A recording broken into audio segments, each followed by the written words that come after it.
It's always a war against those guys. I take my hat off to Tech for really, they were at a high level with their aggressiveness and their toughness, the way they battled, the way they offensive rebounded. They turned us over 20 times. Impressive game by them. We we struggled for a lot of the game, but I thought the way that our guys fought back from deficits in both halves showed a lot of resolve, key contributions from a lot of guys. And then we had, a couple guys who it wasn't their night. So we need to quickly turn the page. Obviously got a great team coming up tomorrow. Hey, Dustin, go ahead and start us off. Shaka, we're watching it from a little bit different perspective, but as I'm looking up, I'm kind of wondering, man, they're only down by this, considering the turnovers, some of Tech's offensive rebounds. How did you guys pull this one out? What went into winning in those final minutes down the stretch? Well, I think, first of all, when you play Tech, like I said, at least when we play Tech, it's always a war, and sometimes it's not the prettiest game. Sometimes it's kind of a game of attrition to some extent. And you're right. Even when we got down 10 in both halves, it certainly felt doable that we could come back. The biggest thing that went into winning was just the guys believing and staying together. And then the next biggest thing was actually getting stops. There was one point where they scored 8 consecutive times and in the second half, and we had a timeout. And I said, guys, you can't win that way. They can't score that many times in a row. You have to stop them. And down the stretch, we were able to do that. That's why we won. Brian, go ahead. Shaka, we don't talk about this enough, but your relationship with Matt, how long y'all have known each other, how long y'all been together. You're practically tied together. He wins the game tonight. He's going to have to be big the rest of this month. What does he mean to you, and what do you think when he takes over these games like this? Well, the biggest thing, Brian, is I trust him, and I think he trusts me. So, in any relationship, that's a very, very important component. I love seeing him play with great confidence.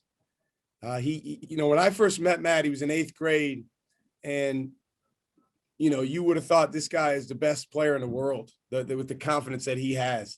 And since then, he's been through a lot of twists and turns. He's had a lot of great moments, won a national championship in high school, came here, has had a lot of great moments here, but also has had some challenging moments here. Years where our team didn't do as well as we wanted to do. But he's always stayed, attached with what we want him to do and been a leader for us. And, I was telling Craig Way in the radio, sometimes we're on him about having more urgency, Brian. But the flip side is he's cool as a cucumber when pressure comes, and, that's kind of the give and take. He stepped – I had no doubt he was making those free throws. And obviously the way he played was huge for our team. Nick, go ahead. Yeah, Shaka, obviously this was, a frustrating night for Greg. Just curious, where he's at. What do y'all have to say to him? And, what's the team got to say to him? Because he's a guy you're going to need him going forward this month. Well, I haven't talked to him since the game ended. I think the first thing is having a passion and an excitement, all of our guys, for winning. That was a heck of a win. It wasn't easy. Secondly, Greg's a guy that we really value and appreciate. But I think for all of our guys, really, really taking ownership of how to play well and how to help your team on both ends of the floor is huge. Obviously, that's toughest when you're in your first year. So we've got to help him with that. We've got to help him understand he's not on an island. We love him. We care about him. Tonight, obviously, as a team, we turned the ball over too much. And we've got to do a better job with that. But we'll spend time together tonight and tomorrow and, try to get right for tomorrow. Cedric, you're up. Yeah, Shaka, I know you chart deflections and turnovers and all of that, 50-50 balls, and I would suspect that Tech dominated in the 50-50 area tonight. Just haven't watched it.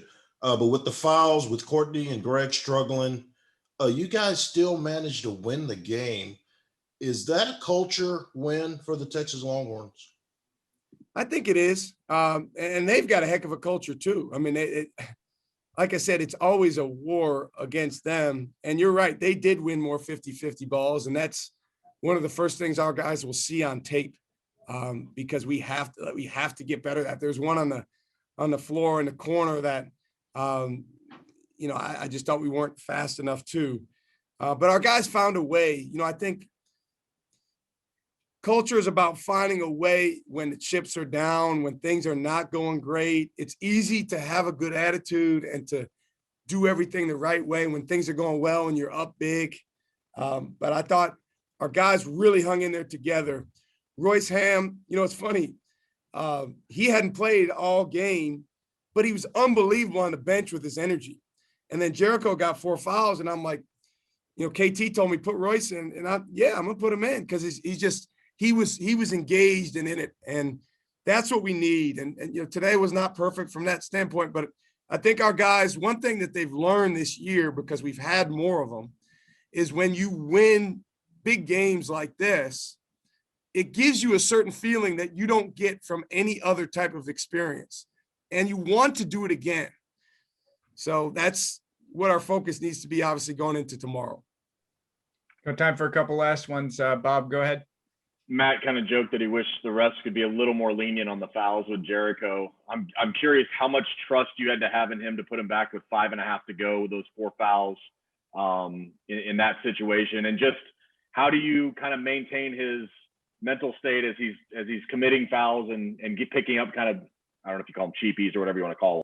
Yeah, we have a word we use to say big, and I kind of go like this. To indicate to him to just move on to the next play, respond. Jericho, believe it or not, I know it's hard to tell because he's so quiet. He's very hard on himself when plays don't go his way, like a foul's called on him or he misses a shot. And so in the past, he struggled to respond or move on to the next play. Guy had a double-double tonight. He really, really helped us. I felt like at that juncture in the game, we had to have him in. And, we had to kind of roll the dice a little bit with some foul trouble, but I just felt like we had to have him, and he was big for us defensively. 2 last ones. Kirk, you're up. Yeah. Shaka, do you almost feel like you're growing as a team still, and you're more a complete team because you don't have to win with great play from 3 guards because you got Jace and Jericho and Kai? Yeah, that's a great point. We absolutely are growing and need to continue to grow. I know it sounds crazy that we're kind of almost to mid-March, but because of the nature of this year, Greg being new, Jace coming off of injury, Kai being a guy who's rapidly evolving as a player, the goal is for them to be much different by March than they were in December. And then the other guys evolve too. I think Jericho's gained confidence, but when you play teams like Tech, sometimes they're going to take certain guys away. And tonight was not Courtney's night, but man, I mean, he's our guy, and we're going to need him big time moving forward. And it doesn't necessarily mean necessarily a number of points or anything like that. It's about, just continue to contribute to your team as he's done all year. Last one. Joe, you're up. Shaka's Jace was 5 of 9, but all 9 of those shots were from 3. What more steps can he take going forward? I know he even talked about like he's still kind of figuring out his own way with that knee, but what steps can he take going forward, even with a 55% night from 3? Well, I'll tell you what, Joe, we'll take 5 and 9 from 3 any night.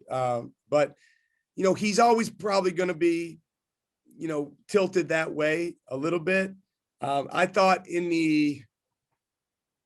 it was either TCU or Oklahoma game, he had a great drive to the elbow, kind of got to 2 feet, gathered himself and shot. So we want him to continue to attack closeouts if they really run at him. Tonight they ran at him and he shot faked a couple of times, but he sidestepped to shoot the 3, which we're fine with if it's a good look. He's just continued to trust that knee more and more. I don't think this season he's going to get to the point where he's not thinking about it at all. What I've encouraged him to do is just be super, super aggressive. And if you make a mistake, it's an aggressive mistake. I thought tonight his mindset was really good coming out the gate, just with the way that he was bouncing into shots. And obviously we needed that. Thanks, Shaka. Thank Appreciate you it. guys.